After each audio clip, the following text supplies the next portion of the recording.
Hello, I'm Dr. Terry James Gingras, and this is Dr. G's ADHD Chat. And, we've had our usual tech problems and got them all sort of resolved, I think. We'll find out in about 20 or 30 minutes. But this is an attempt to provide information about ADHD and basically the grand scheme of things is to make the world safe for ADHD. I am a neuropsychologist in private practice. I probably 50% at least of my patients are ADHD families, whether they're adults or kids or somewhere in between. Do a lot of evaluations. And I'm also the father of an ADHD child. And I've been working with ADHD for over 30 years now. Not necessarily because that was my choice, but because all of a sudden I'm saddled with this kid that I had friends, obviously no other psychologists, and I was trying to get expert opinions from people with postdoctoral training in pediatric psychology. And frankly, they weren't worth the tinker's dam as far as telling me what was going on with my kid. Oh, no problem. Well, I knew there was something that was a little different. And we finally got the right answer. Actually, from a friend of mine who was a neuropsychologist at a medical school. And he diagnosed it fairly readily. And then all the pieces started falling into place because back in those days, we didn't know a lot about ADHD. Matter of fact, we didn't know for sure that ADHD was a thing. Maybe it was just bad parenting, or maybe it was just too much sugar, or maybe it was hypomania, or all kinds of things. Now we know, those questions have all been answered. We know ADHD is a specific thing, if you will, a specific condition that affects the way the brain operates. And it's not brain damage, which that was one of the diagnostic categories a long time ago, suggesting that it was some kind of brain damage. Okay, we know it's not. We know it wasn't, never has been, never will be brain damage. It's a different kind of brain, but I don't know that we should expect that everybody on the planet have exactly the same equipment. That my heart's the same as your heart, my brain's the same as your brain, so on and so forth. That's sort of been the assumption that medicine has made over the years, and sometimes we're getting to an exciting point in medical research where people are able to get specific medications and specific treatments based on their unique set of genes and so on. But we didn't used to have that. Okay, so I go from not sure I'm even a believer in ADHD to being a practitioner who kind of specializes in ADHD. And along the way, I found out something that was interesting to me. I actually like people with ADHD. Matter of fact, I may like them more than I like people who don't have ADHD. This is not to put anybody off, but I enjoy thoroughly being with people who have ADHD or have ADHD-like personalities. And I will tell you that a lot of them are the same kind of things that if you're in school, it's going to cause you problems. But in real life, they're interesting people to be around. I enjoy the humor.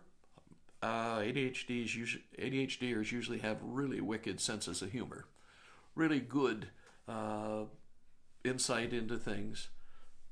They're also very creative, which frequently goes along with having a good sense of humor, because they see the world in a little different way. They're outside the box thinkers. There's no doubt about it.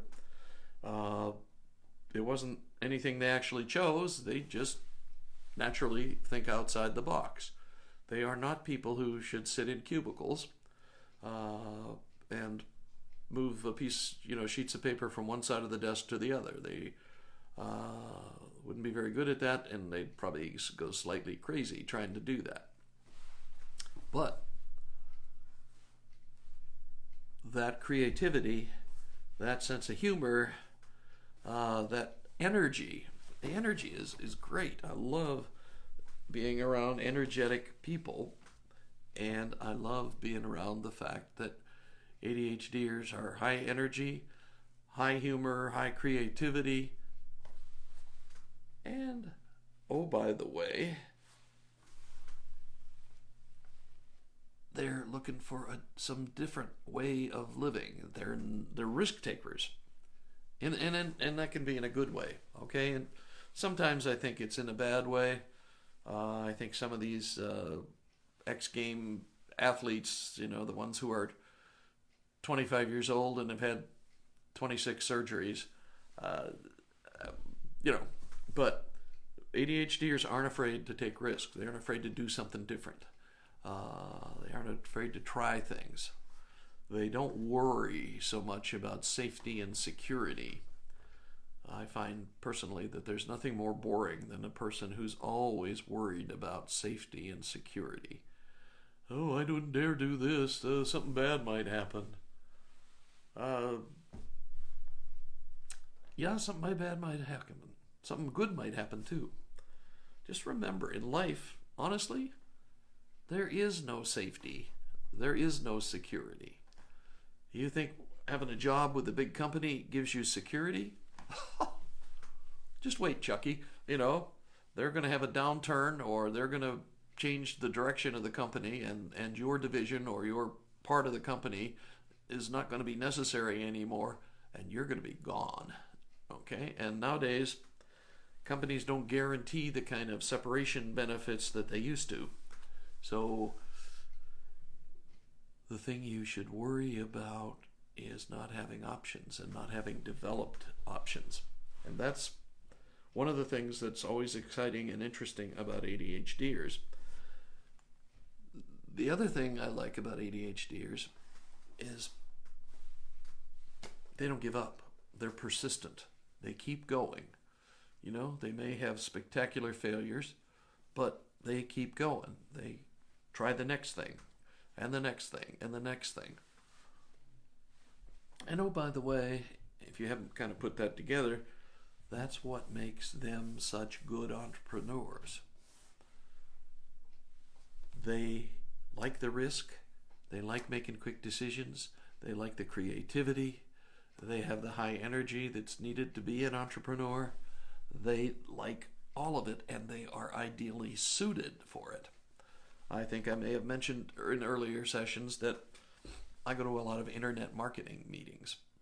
It's sort of my bailout position for when I retire, is that, I'll just do a few courses, write a few books, and put them on internet, and that'll be what I do for fun in my dotage. And in the course of going to these different internet marketing meetings, or are they knowledge commerce meetings? Well, there are a lot of different names for it, but basically what it is you take the incredible potential of the internet and you combine it with a little bit of expertise, whatever your area of expertise is. I mean, I know one lady who's making a fortune, just a ton of money, making animals out of balloons and showing people how to do it and how to decorate for parties and all that kind of stuff. I know another woman who does dog training. I don't know exactly how you do that on the internet, but she does it, and she's always doing well. I know another woman who teaches some kind of horseback riding. I can't remember what it's called. Dressage, I think it is. And she's having she has a really good business. Let's just put it that way. So you get your ADHDers and all the characteristics of ADHD that are problematic in certain types of school settings are now advantages if you're in the entrepreneurial game. Now, admittedly, the folks I meet at internet marketing meetings are people who have managed to adapt and adjust to their ADHD. They know what they're good at. They know what they're not so good at. What they're good at, they do like crazy. What they're not so good at, they farm it out. They have other people do it. I know a guy who has a major internet marketing career. He has companies. He makes millions of dollars. He has lots of people who work with him, but they are all contractors. They work with him on a given project, then they're gone until he needs them the next time. It's like if he wants to do a conference, he knows what people he needs for what parts of the conference he needs it, and so he contracts all that out. And he's worked with these same people for years, and so they come in, they do their thing, then they leave, and he's, that's it. He doesn't have to worry about paying them when they're not working for him, and he doesn't have the requirements of health insurance and all that kind of stuff. So it works out really well for him, and it works out really well for these other folks because they're kind of like he is, the videographers, they are sort of ADHDers. They're mostly kind of creative people who really love what they do, but don't want to be saddled with doing it all the time. So they do it when they need to do it, and they don't do it when they don't need to do it, or don't want to do it, or don't feel like doing it, and they feel like they're in control of their lives, and life is good. Okay, this has some importance to you, those of you who are parents. Because sometimes, when you're a parent of an ADHD kid and you're going, oh my Lord, is this kid ever going to get through school? Will he graduate? Will he be able to go to college, or what will he do? How will he make a living? All those things that you worry about. Well, I'm just going to tell you that you don't have to worry as much as you have been. Let's put it that way. ADHD kids do fine once they find their niche. But it's up to you as the parent to encourage all these characteristics that I've been talking about. Encourage their creativity. Encourage them to be persistent and resilient, and get back up after they have a colossal failure in something. Convince them that, the only time you really fail is when you quit. And so, that's really an important message. Because I'm not going to tell you that it's easier to be an ADHDer than it is to be a neurotypical. But it is more interesting. Definitely, it's more interesting.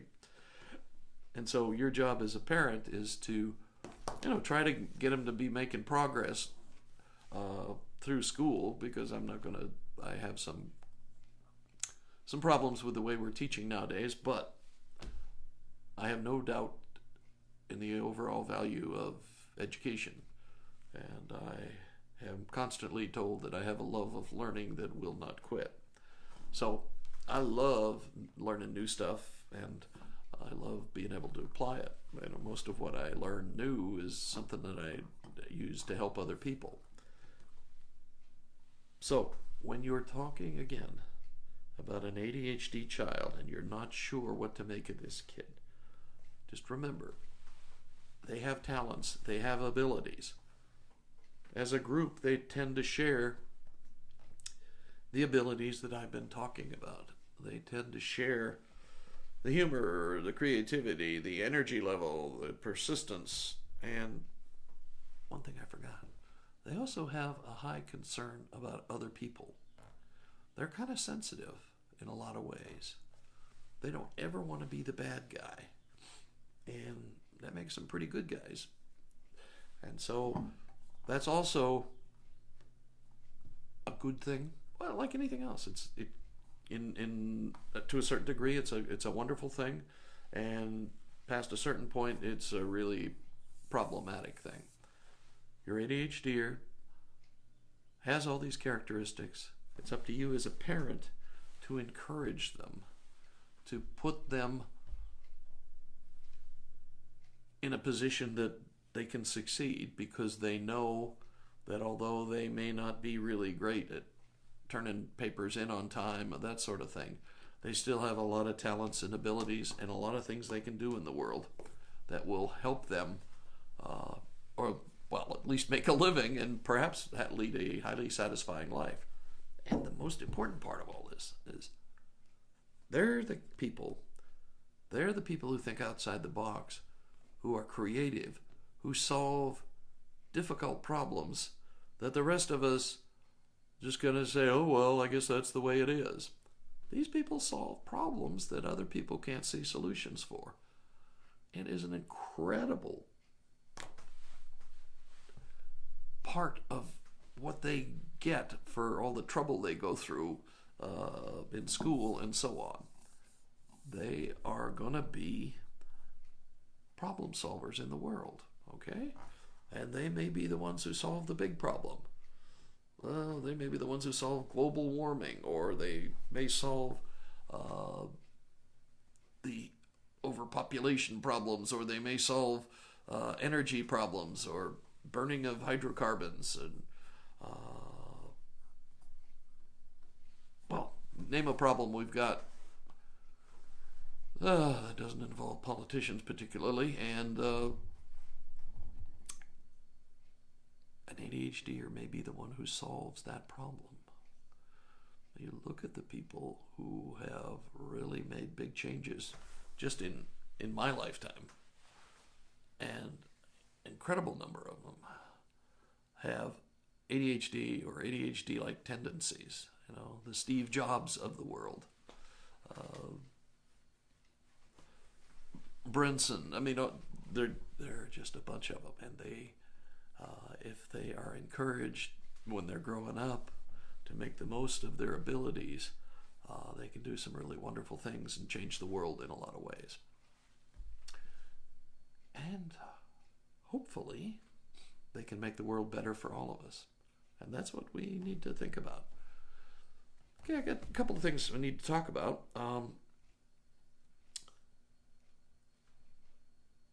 Next week, I'll be going to Spain. My wife and I are going to hike a thing called the Camino de Santiago, which is a pilgrimage. And we'll be gone for a little over 2 weeks. We're not going to do the whole thing. I can't take that much time off of the practice, but we're going to do about 2 weeks. And I'm not sure if I'll be able to, keep doing these things while we're over there. I'm going to take the necessary equipment so I can, if I need to, but may not be able to, and it may be a couple of weeks before I'm back on. But we will keep this going regularly, and if you have anything you'd like me to cover, any topics you'd like me to present, anything like that, just right down below. You can write me a message. I look at that stuff, and when you also, I'm available. My website is terrygingrassphd.com, and